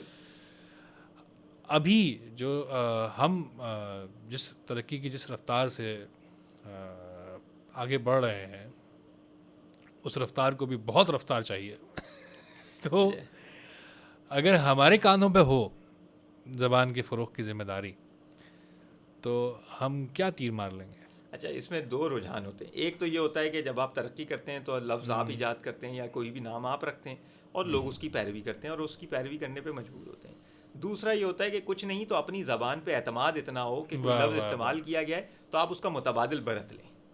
جیسے عربیوں کو آج بھی ہے، عرب کرتے ہیں، فارس کرتا ہے یعنی ایران کرتا ہے، ہندوستان میں بھی ہوتا ہے اور حتیٰ کہ پاکستان میں بھی ہوتا ہے. اب بس یہ ہے کہ کچھ ہم تن آسان ہو گئے ہیں. پہلے یہ تھا کہ جب خلا میں گئے تو یہ جو خلا کا ترجمہ ہے تو خلا نوردی، خلا باز، اتنی ساری تراکیب ہم نے منتقل کر دی اردو میں اور آج یہ اسی طرح لکھی جا رہی ہوتی ہے. بالکل. تو یہ ہم نے پاکستان میں اس ترکیب کو رائج کیا گیا اور یہ بولا جاتا ہے. اسی طرح کرکٹ کی بات ہوتی ہے تو وہ بلے باز، تو یہ تراکیب کہیں نہ کہیں اسی خطے میں پروان چڑھی ہیں کہ اگر وہاں لفظ تھا ہم نے اس کا اردو متبادل اختیار کیا اور وہ اس طاقت کے ساتھ اور اس اعتماد کے ساتھ اختیار کیا کہ وہ رائج ہو گیا. تو اب یہ ہوتا ہے کہ ہم اگر کبھی کوئی لفظ استعمال بھی کرتے ہیں نا تو تھوڑا سا معذرت خواہانہ لہجے میں اختیار کرتے ہیں. تو یا تو اس میں وہ طاقت نہیں ہوتی یا ہمارا لہجہ زیادہ معذرت خواہانہ ہوتا ہے، یا شاید سب سے بڑی بات یہ ہوتی ہے کہ میں اور آپ بھی کہیں نہ کہیں تناسان ہو جاتے ہیں کہ اچھا چلو اب ایک اچھا اردو کا لفظ بولنے کے بعد اس کو انگریزی میں ترجمہ کرنا پڑے گا، اس سے بہتر ہے انگریزی لفظ ہی ٹانگ دیتے ہیں جملے میں. تو اس کی بدولت بھی جو ہے وہ بہت، اس وجہ سے بھی بہت سارے لفظ آہستہ آہستہ لوگوں کے حافظے سے مٹتے جا رہے ہیں. دیکھیے ہم شاید وہ آخری نسل ہیں جس نے اردو کو بھی اعراب کے ساتھ اور مخارج کے ساتھ پڑھا. بالکل. اور ہمیں جو ہے وہ سین کا اور صاد کا اور تے کا اور توئیں کا اور زے کا اور زال کا اور فرق کچھ ہم کر سکتے تھے. بالکل. جو کہ اب شاید میں نہیں کر پاتا ہوں. تو خیر اس وقت بڑا مسئلہ تھا، اردو ہمارے لیے بہت بڑا مسئلہ تھا. ہم سیکھتے تھے، املا ہوتا تھا اور پٹائی بھی ہوتی تھی اور بڑا جو ہے وہ گھر میں بھی مایوس سمجھا جاتا تھا کہ اردو میں اگر کوئی معاملہ سطحی ہو جائے تو. آج کا جو نوجوان ہے اردو بولتے تو ہیں لکھنا نہیں جانتے. رومن جو ہے وہ اس میں کوشش ہوتی ہے، خواہش ہوتی ہے، بلکہ التجا کرتے ہیں کہ ہمیں اس کی اجازت دی جائے. تو ایک مثال ہمیں ترکی کی بھی ملتی ہے کہ وہاں پر جو ہے اس کو جو ان کا اسکرپٹ ہے اس پہ کمپرومائز کرنے کو جو ہے وہ مان گیا ہے کہ انگریزی یا رومن میں جو ہے وہ آپ لکھ لیں.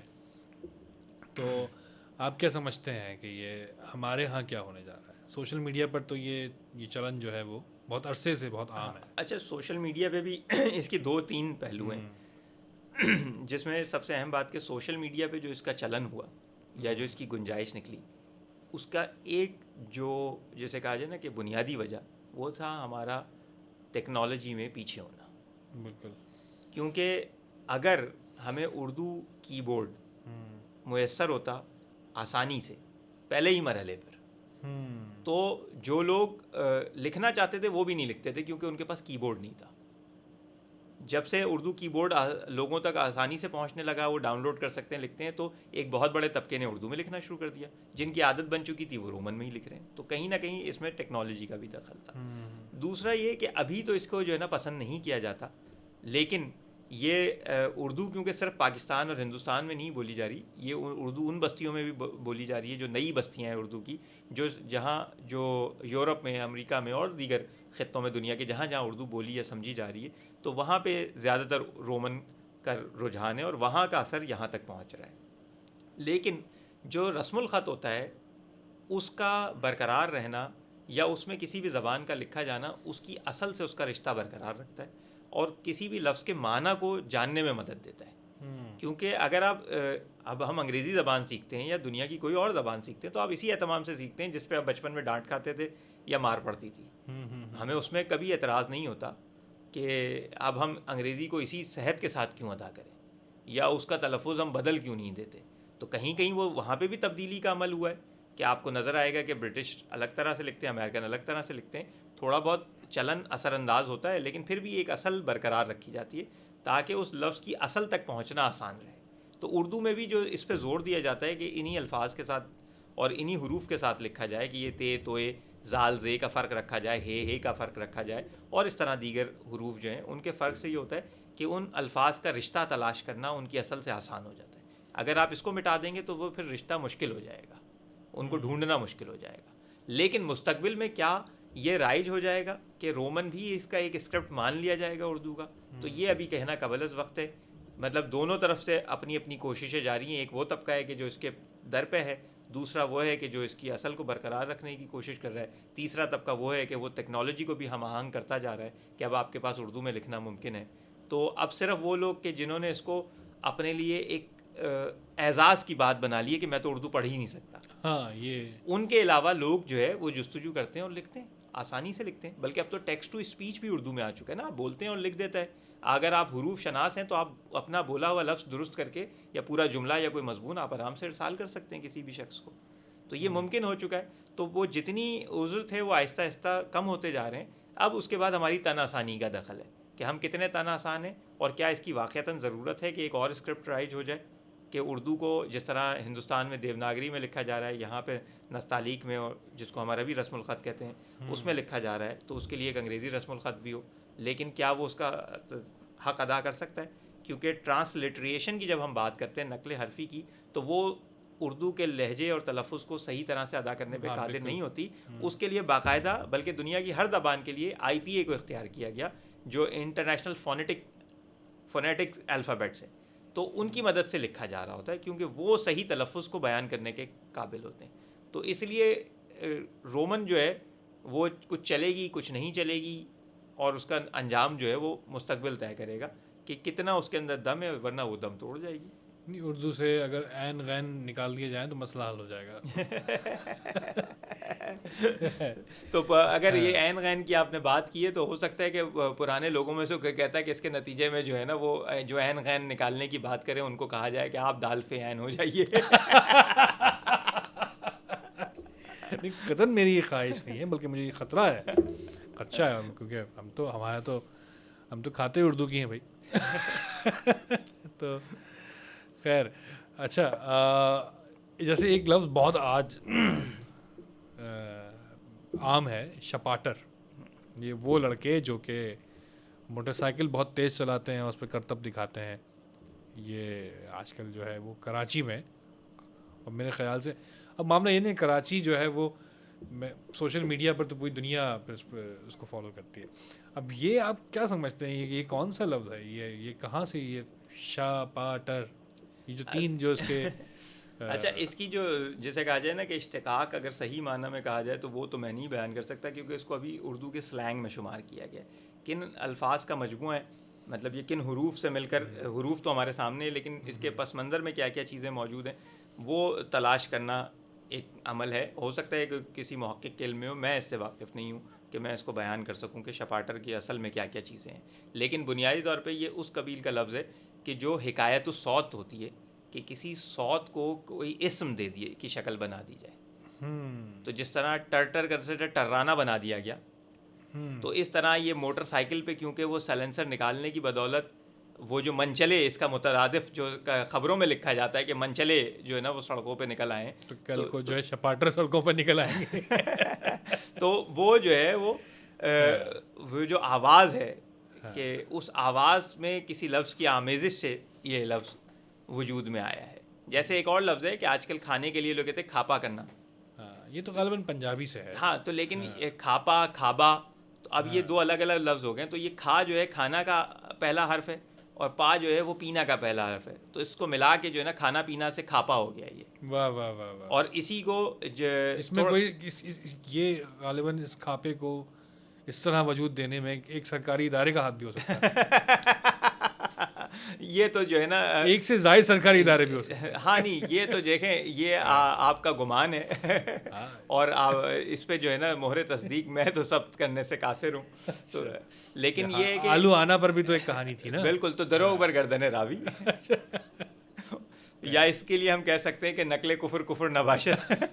اس طرح کے بہت سارے الفاظ اور مقولے ہم استعمال کر سکتے ہیں. آپ کیا کہتے ہیں وہ جو قائد اعظم نے کام کام کام کام کام کہا تھا اور بس کام کہا تھا, وہ کہیں انگریزی والا کام تو نہیں تھا کہ کام ڈاؤن؟ نہیں, اس میں اتنی وسعت ہے کہ ہر شخص اپنے اپنے مزاج کے مطابق جو ہے نا وہ اس کی تفہیم کرے کہ اگر اس کے مزاج میں عجلت ہے اور جلد بازی ہے اور وہ جو شیطان کی کہا جاتا ہے کہ تاجیل اور جلد بازی جو ہے نا وہ شیطان کا کام ہوتا ہے, تو اس کو پھر انگریزی والا ہی سمجھ لینا چاہیے. اور اگر حدت زیادہ ہے تو بھی اس کو انگریزی سمجھ لینا چاہیے. بالکل. اور اگر جو ہے وہ کاہل ہے, سست الوجود ہے, تو پھر اس کو اردو والا ہی سمجھنا چاہیے تاکہ کم سے کم ملک ترقی کر سکے. تو یہ کھاپا کے ساتھ جو دوسری صورت تھی کہ اس کو اب کچھ لوگوں نے کھابا کہا. تو یہ جو کھابا ہے تو وہ بعض مقامی لفظوں کو عربی یا فارسی مزاج کے مطابق لکھنے کے لیے بھی جو ہوتا ہے کہ پے کو بے میں بدل دیا گیا, تو وہ کھاپا سے کھابا ہو گیا. اور اس طرح کی مثالیں ہمیں پہلے بھی ملتی ہیں کہ ایک محاورہ ہے مین میخ نکالنا, تو یہ مین میخ نکالنا تھا, لیکن عام طور پہ مین میخ نکالنا لکھا جاتا ہے. تو یہ جو خے ہے یہ عربی زدہ رجحان کی وجہ سے اس میں شامل ہوا, ورنہ مین اور میخ دونوں جو ہے نا بنیادی طور پہ ہندی الاصل ہیں, یعنی سنسکرت الاصل ہیں. اور یہ استعمال ہوتا تھا کہ جو آپ ذائچہ بناتے ہیں تو یہ جو بروج اور زوڈیک جسے ہم کہتے ہیں اس کے اعتبار سے کہ پہلا سیارہ, پہلا گھر اور آخری گھر, تو کیونکہ کنڈلی بنائی جاتی تھی اور اس کی روشنی میں دیکھا جاتا تھا کہ کوئی رشتہ طے کرتے ہوئے کہ اس میں کیا خوبی ہے کیا خامی ہے, تو وہ نکالنے کو اور اس کو پرکھنے کے لیے کہا جاتا تھا. تو اس سے ہو گیا کہ اس کی مین میخ نکال کر دیکھا جائے کہ یہ درست بھی ہے یا نہیں. تو حتیٰ کہ وہ عیب جوئی کے معنی میں استعمال ہونے لگا کہ کسی کے اندر عیب جوئی کرنا, نکتہ چینی کرنا کہ اس میں بہت مین میخ نکالتے ہیں, اور وہ مین میخ سے مین میخ ہو گیا. تو یہ تو زبان کا مزاج ہے کہ جو مختلف تبدیلیوں سے گزرتی رہتی ہے, اور مزید بھی بہت ساری تبدیلیاں اس میں آتی رہیں گی. کچھ کا مشاہدہ ہم اور آپ کریں گے اور کچھ آنے والی نسلیں اس کو دیکھ سکیں گی. اور جو یہ آج کل جو سوشل میڈیائی شاعر ہیں وہ جس طرح کی زبان جو ہے وہ اختیار کر رہے ہیں, اور جو نئی ترقی آ رہی ہیں, ان کے آنے پر آپ انہیں خوش آمدید کہیں گے یا روک لگانا چاہیں گے؟ اچھا, پہلے یہ آپ کا رویہ ضروری ہوتا ہے معاشرے کے اندر کہ جب بھی کوئی نئی چیز ہوتی ہے تو اس کی مخالفت تو کی جاتی ہے, اور اس مخالفت کا فائدہ یہ ہوتا ہے کہ وہ حد اعتدال سے نہیں گزرتی. اور اگر سب ہی پہلے مرحلے میں سر تسلیم خم کر لیں تو اس کے نتیجے میں وہ واقعتاً تخریب جو ہے نا تخریب میں بدل جائے گی, اس میں تعمیر کا کوئی پہلو پوشیدہ نہیں رہ سکے گا.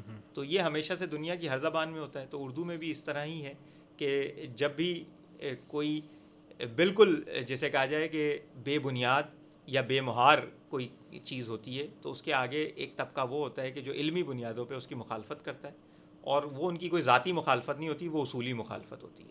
تو اگر کوئی لفظ اپنی توانائی سے یہ ثابت کر دے گا کہ اس کے باوجود میں غالب آ گیا ہوں, تو اس کا مطلب ہے کہ وہ عوام کا اور وہ زبان کا مزاج ہے, وہ کسی شخص کی فتح نہیں اور کسی شخص کی شکست نہیں ہے یا کسی مزاج کی شکست نہیں ہے, بلکہ وہ زبان کی اپنی توانائی ہے کہ جو استعمال وہ جو نظر آئے گی.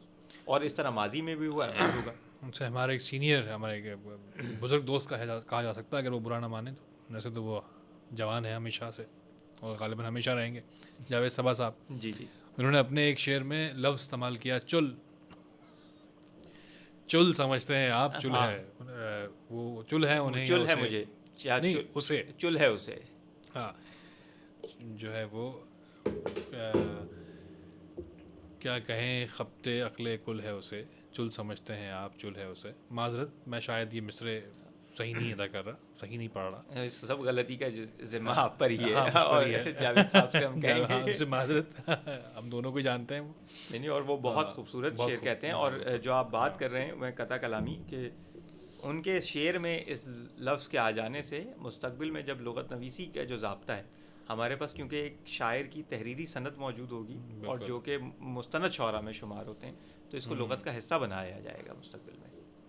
اب گو کہ ابتدائی طور پہ اس کو سلینگ ہی مانا جائے گا. ایک کارڈ جو ہے وہ جاوید صاحب کے پاس جا رہا ہے, لیکن کیا اور شعراء نے استعمال کیا ہے نہیں کیا, پھر اس کی تشریح میں جو ہے اس کی وضاحت ضرور درج کی جائے گی کہ یہ کس درجہ تسلیم کیا گیا ہے یا نہیں کیا گیا, کیونکہ صرف ایک سند بھی کبھی کبھی کافی نہیں ہوتی. رواج عام کے لیے اس کا کئی جگہ پایا جانا ضروری ہوتا ہے.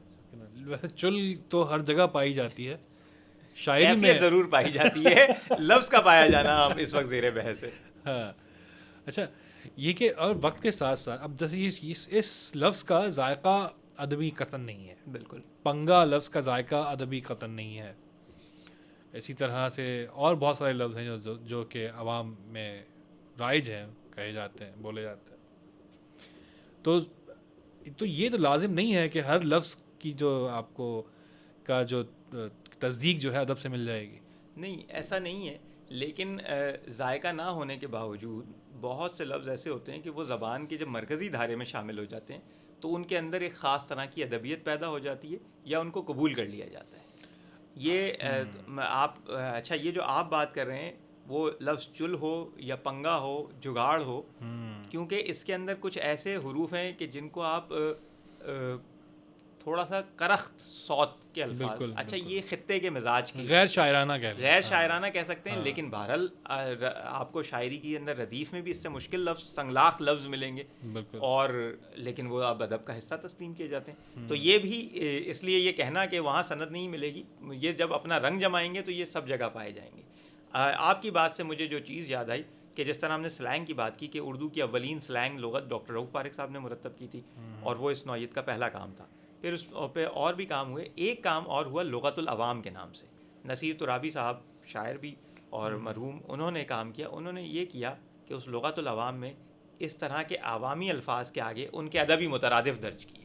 واہ واہ واہ, وہ بیچارے چارے تھے کہ اگر آپ یہ لفظ بولتے ہیں اور آپ کو چاہیے کہ کہیں اس کا متبادل آپ کو فوراً مل جائے تو کم سے کم ادبی مترادف آپ کو میسر ضرور ہو, اور آپ یہ نہ عذر کریں کہ اچھا اس کا کیا ادبی مترادف ہوگا. تو وہ لغت العوام وہ بھی منظر عام پر آئی ان کی زندگی میں ہی, اور پیراماؤنٹ بکس نے شائع کی تھی وہ, تو وہ بھی میسر ہے. تو جس کا ذوق یہ ہو کہ مجھے اس طرح کا لفظ استعمال نہیں کرنا جو سننے میں تھوڑا سا بھونڈا یا غیر ادبی یا غیر شاعرانہ محسوس ہوتا ہے, تو وہ اس سے بھی مدد لے سکتا ہے. بہت خوب, بہت خوب. اچھا ابھی لیکن جو پچھلے کوئی 12-15 سال یا 25 سال بھی کہا جا سکتا ہے جو گزرے ہیں, اس میں جو تبدیلی آئی ہے زبان میں, جس تیزی سے آئی ہے, اور دنیا جس ایک مونو کلچر یا ایک مونو لینگویج کی طرف جس آپ کی جو ایک کیا کہیں اس کو کی طرف جو ہے وہ جاتی دکھائی دی ہے, جس میں میں بہت سارے انگریزی کے لفظ استعمال کر رہا ہوں کیونکہ مجھے اس کے متبادل مل نہیں رہے. اس وقت تو ساری ہی زبانیں مل کر کچھ نیا کچھ ایجاد کرنے پہ مصروف ہیں. تو یہ وہ وقت نہیں ہے کہ جب اس طرح کی کوئی لغت عوام یا لغت سوشل میڈیا کچھ سامنے آئے. اس طرح کی چیزیں یقیناً جو ہے وہ لوگ کام کر رہے ہیں, اور کوئی نہ کوئی چیز منظر عام پر کبھی چھوٹی شکل میں کبھی بہت ہی منظم انداز میں آتی ہے. اور یہ جو کیفیت ہے یہ پہلی دفعہ نہیں ہے, یہ زبانوں کے ساتھ ہوتا رہا ہے. جی جی, مطلب جس طرح سلینگ کی ہم بات کر رہے تھے, اسی طرح جس کو جو ہے نا اگر ہم کہیں نا کہ نچلے درجے کی زبان یا تصور کیا جاتا ہے کہ جب اس طرح کی کوئی بولی بن رہی ہوتی ہے یا بولی رائج ہوتی ہے تو اس کے لیے استعمال ہو رہا ہوتا ہے, کہ خاص طور پہ ایک اصطلاح استعمال ہوتی تھی کریول.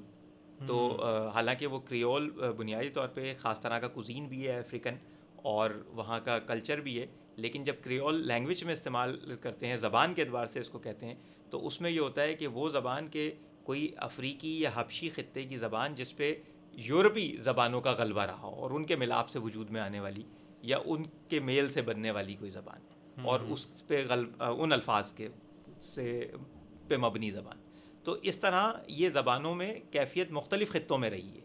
تو اردو بھی اس کا حصہ ہے, لیکن اردو اتنی توانا ہو چکی ہے کہ اردو کے اوپر کسی چیز کا نا ایک دم سے غالب ہونا اب ممکن نہیں ہے.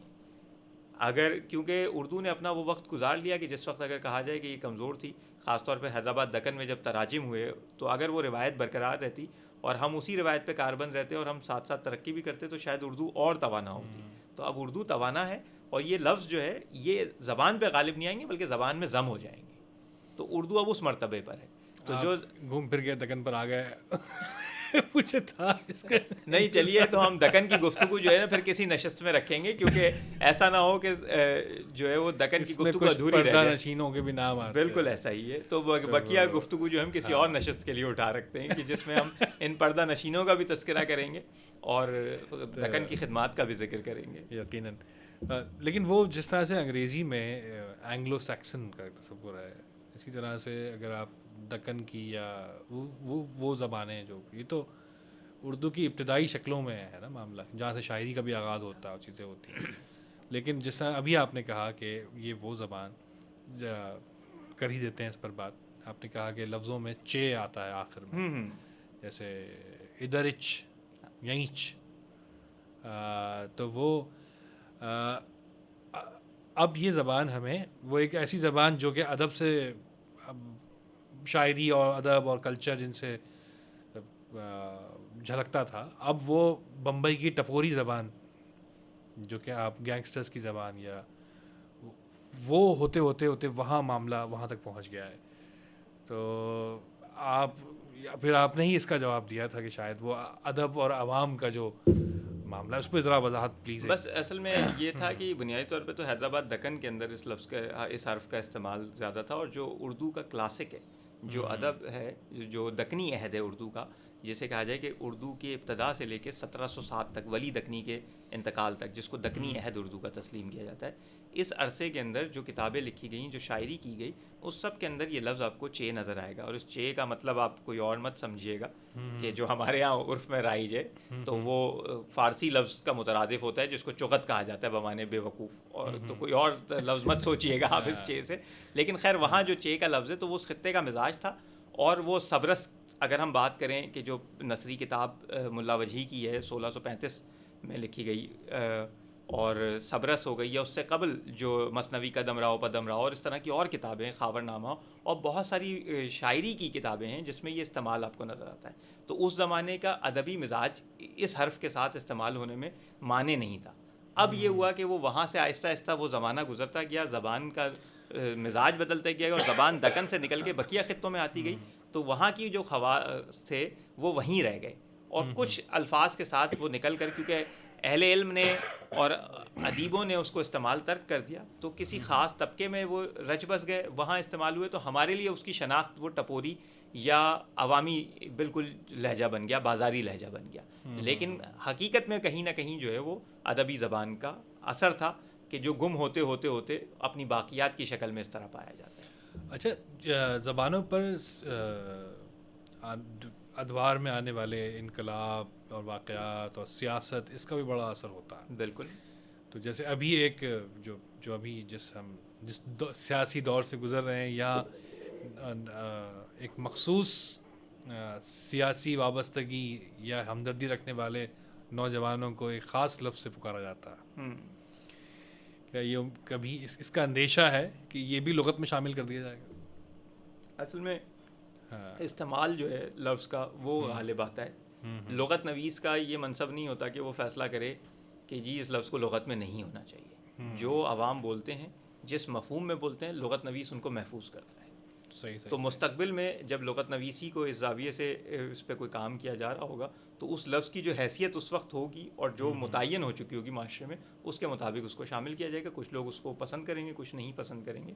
لیکن لغت نویس جو ہے وہ لفظوں کو منتخب کرنے اور ان کو ترک کرنے کے لیے نہیں ہوتا, بلکہ جو عوام بولتے ہیں اس کو ضبط تحریر میں لا کے محفوظ کرتا ہے اور اس کی سند فراہم کرتا ہے, جس درجے کی لغت ہو اور جس درجے کا کام ہو. تو اس لیے اس طرح کے الفاظ کا فیصلہ مستقبل میں ہوگا کہ وہ کس حیثیت سے رائج ہو چکے ہیں اور ان کی اب حیثیت کیا ہے کہ ان کو شامل کیا جائے. لیکن کہیں خدشہ یہ تو نہیں ہے کہ آنے والے وقتوں میں اردو بدتمیزوں کی زبان ہو جائے گی؟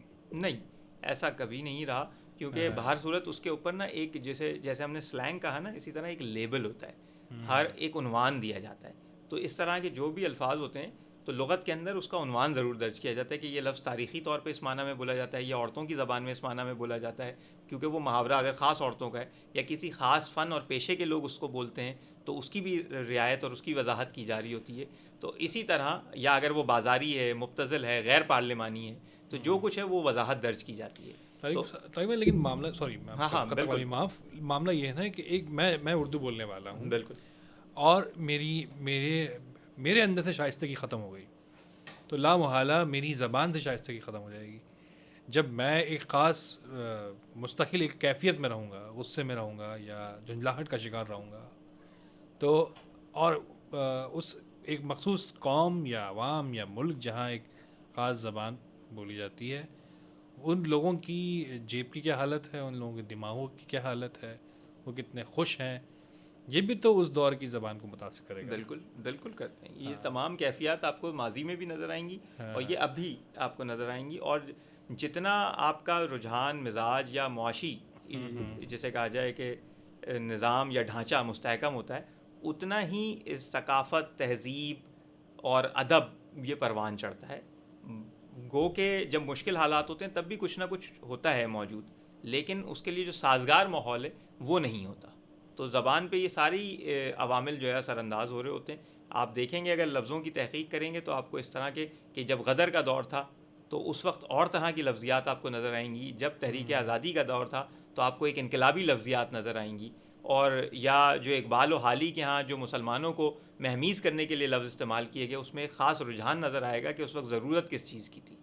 تو وہ برانگیختہ کرنے والے یا انقلابی شاعری یا دنیا بھر کے اندر جہاں بھی انقلاب آیا تو اس عہد میں لکھے جانے والے ادب کے اندر اس کی لفظیات مختلف ہوتی ہے. تو اس دور کا بھی اثر باقی ضرور رہے گا، اور جب تاریخ میں کوئی محقق تجزیہ کرے گا تو وہ ضرور اس کو بتا سکے گا کہ جی اس وقت سے اس وقت تک اس زبان کے بولنے والوں کی ذہنی کیفیت کیا تھی یا نفسیاتی کیفیت کیا تھی جس کی بدولت اس عرصے میں اس طرح کے الفاظ زیادہ آئیں. تو یہ ایک سائنسی عمل ہے اور اس پہ محققین کام کرتے ہیں، اور وہ یقیناً اپنے اپنے جو بھی ان کے نتائج ہوں گے وہ دنیا کے سامنے پیش کرتے رہیں گے. جیسے ہم آج بات کرتے ہیں کہ غالب کی لفظیات کیا تھی، میر کی لفظیات کیا تھی، نذیر اکبر آبادی کی لفظیات کیا تھی اور اس کے اسباب کیا تھے. تو اسی طرح مستقبل میں اس پر بھی بات ہوگی. اب آپ کی جو چہرے پر جو ہے وہ ایک پریشانی میں محسوس کر سکتا ہوں آپ کے کہ آپ کو دیر ہو رہی ہے غالباً. اب آپ جو ہے وہ مجھ سے اجازت چاہنا چاہتے ہیں. بالکل بلا تکلف. اسی لیے میں نے یہ کہا تھا کہ ہم اگلی کسی نشست کے لیے اس کو موقوف رکھتے ہیں کہ بقیہ گفتگو. تو لیکن بس اس کو آخر میں بس ہم اس کو ویسے یہ بہت بہت طویل بات ہے جو کہ آگے چلتی رہے گی اور ہم دوبارہ اس پر بیٹھیں گے، اور میں یہ چاہوں گا کہ ہم اگلی بار جب اسی موضوع پر بیٹھیں تو کچھ لغت عوام یا اس طرح کی کتاب یا ایسی دوسری جو ہے وہ ہمارے پاس کچھ چیزیں ہوں جن کو دیکھ کر ان کو پڑھ کر کچھ نہیں بالکل مزید بات کی جا سکے، کیونکہ یہ ایک تو یہ بڑا مزیدار بھی ہے موضوع اور اس میں جاننے کے لیے اور سیکھنے کے لیے بہت کچھ ہے. کیونکہ ایک وقت میں ہم نہ صرف زبان بلکہ موجودہ نفسیات، موجودہ حالات، ان سب کو اور پھر صوتی اثرات، یہ سب کچھ جو ہے وہ اس پر بات کر سکتے ہیں بالکل، اور بہت سارا کچھ سیکھ سکتے ہیں. تو ایک جو بڑا پہلے جو ہمارا جو بڑا ایک فرق تھا زبان میں کہ عورتوں کی ایک زبان تھی اور مردوں کی ایک زبان تھی. آپ کیا سمجھتے ہیں کہ اس وقت اردو میں یہ فرق موجود ہے کہ عورتوں کی ایک زبان ہے اور مردوں کی ایک زبان ہے؟ جس طرح پہلے بہت ہی واضح فرق تھا، اب بھی محاورے کچھ ایسے ہیں کہ جو صرف خواتین بولتی ہیں، لیکن کیونکہ اب خواتین معاشرے میں مردوں کے شانہ بشانہ ہیں تو اس وجہ سے ان کے عمومی جو ذخیرہ الفاظ ہے وہ مردوں کی ہی طرح ہو چکا ہے. لیکن اس کے باوجود بھی کچھ اصطلاحات، کچھ الفاظ ایسے ہیں کہ جو وہ ادا کرتے ہیں، اور یہ پہلے بھی تھا اور یہ اب بھی ہے. اور یہ صرف عورتوں اور مردوں کی تفریق نہیں ہے بلکہ کسی پیشے سے وابستہ لوگوں کا جو جارگن ہوتا ہے بالکل تو وہ اس پیشے سے وابستہ لوگوں میں رائج ہوتا ہے، ان کے لیے ان کے وہ زیادہ بلیغ ہوتا ہے عام لوگوں کے مقابلے میں. تو ہر پیشے سے وابستہ لوگوں کے ہوتے ہیں. اسی لیے جب زبان کی بات ہوتی ہے تو مولوی عبدالحق صاحب نے ایک کام کروایا باقاعدہ جس کا نام تھا اصطلاحات پیشہ ورانہ. 8 جلدوں میں وہ کام مکمل ہوا تھا، مختلف پیشوں سے وابستہ لوگوں کی اصطلاحات، اور پھر وہ اصطلاحیں کہاں کہاں زبان کا حصہ مرکزی دھارے میں بن کے شامل ہو چکی ہیں اور آج ہم بولتے ہیں اور ہمیں نہیں معلوم کہ شاید یہ کسی پارچہ باف کی اصطلاح تھی یا کسی راج مستری کی اصطلاح تھی. ہم وہ برتتے ہیں، ہمیں نہیں معلوم ہوتا، لیکن وہ بنیادی طور پر اس پیشے سے وابستہ لوگوں کی بدولت آج ہم تک پہنچی ہے. تو اس طرح یہ مرد و زن کی تفریق نہیں بلکہ یہ پورے معاشرے کے ہر طبقے سے اس کا تعلق ہے، اور وہ ہمیشہ موجود رہتی ہے کہ کچھ خاص چیزیں وہیں استعمال ہوتی ہیں. ویسے بھی اب جو ہے وہ آخر کار معاشرے سے اوئی ماں، ہائے اللہ، اف اللہ، اس طرح کی صدائیں کم ہو گئی ہیں، اور بہت جو ہے وہ ہماری خواتین جو ہے وہ اب یہ سمجھ جاتی ہیں کہ جب انہیں کوئی کہتا ہے کہ حسین عورت بے وقوف ہوتی ہے تو ان کو پتہ ہوتا ہے کہ یہ ہمارے تذلیل کی جا رہی ہے. اور یہ انہیں بہت پہلے بھی بہت پتہ تھا، لیکن ہم نے جو ہے وہ خیر مجھے لگتا ہے کہ یہ بڑا ایک نازک مسئلہ ہے، اس پر حساس مسئلہ ہے کہ جو ہے وہ کسی کو آپ صدیوں یہ بتاتے رہیں کہ آپ بے وقوف ہیں، آپ بے وقوف ہیں یا آپ کمتر ہیں، تو وہ لاشعوری طور پر کہیں نہ کہیں اس کو تسلیم کر لیتا ہے. لیکن اب یہ معاملہ بدلتا محسوس ہو رہا ہے، جس کا اثر زبان پر بھی ہے، صرف نفسیات پر ہی نہیں، معاشرے پر بھی ہے. تو ہم جو ہے وہ اس وعدے کے ساتھ کہ ہم دوبارہ بیٹھیں گے اور اس بات کو آگے بڑھائیں گے، اور مزید جو ہے وہ اس پر یہ وعدہ آپ سے لیتے ہیں. بالکل حاضر، اور پھر جب آپ یاد کریں گے. پھر آپ کو اجازت دیتے ہیں. بہت بہت بہت شکریہ سر. بہت آپ کا شکریہ کہ آپ نے عزت بخشی، اس قابل سمجھا اور یہ گفتگو کرنے کا موقع ملا، جس میں بہت سارے سوالات بھی ذہن میں پیدا ہوئے جو کہ تحقیق کے لیے جو ہے وہ مائل کریں گے اور اکسائیں گے. تو یقیناً ان سوالات کے جواب جو ہے وہ علم اپنے ساتھ لے کر آئیں گے. تو گفتگو کرنے کا صاحبان علم کے ساتھ فائدہ یہ ہوتا ہے. تو آپ جیسے احباب کی بدولت جو ہے نا سر، ہم طالب علم ہیں اور طالب علم ہی رہنا چاہتے ہیں اور آپ سے سیکھتے رہیں گے، اور کچھ نہ کچھ شاید میں بھی کچھ کسی کو کچھ سکھانے کے قابل ہو جاؤں. تو پھر ملتے ہیں سر. بہت شکریہ. السلام علیکم.